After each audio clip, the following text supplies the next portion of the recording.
Le karma, qu'est-ce que c'est?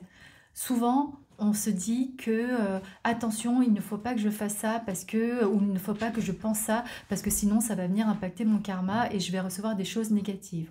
Ou encore, j'entends des personnes qui ont subi des choses compliquées et qui disent ah, le karma s'en occupera. Alors finalement, c'est quoi ce fameux karma? Est-ce qu'on doit réellement en avoir peur? Est-ce que c'est quelque chose dont on doit s'occuper? Le karma, c'est une énergie, hein. On le sait, tout est une énergie, c'est un échange. Quand on reçoit, quand on va faire quelque chose et qu'on se dit: «Je ne le fais pas parce que j'ai peur du karma», alors on envoie une énergie de négativité.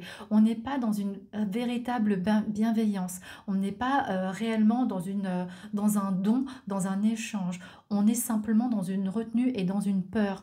Donc forcément, on n'alimente pas son karma de manière positive. On va alimenter son karma de peur. De la même manière que quand, on souhaite, pas forcément du mal, mais on dit, on sous-entend en disant, «Et le karma s'en occupera».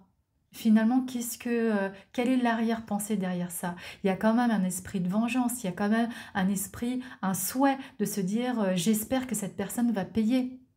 Donc, sous, couvert de se dire: «C'est le karma qui s'en occupera», finalement, on est en train de vibrer une envie de vengeance, on est en train de vibrer quelque chose de négatif et on sait quand on vibre des choses négatives, quand on vient vibrer des pensées qui sont, oui, dans la négativité, qu'est-ce qu'on attire?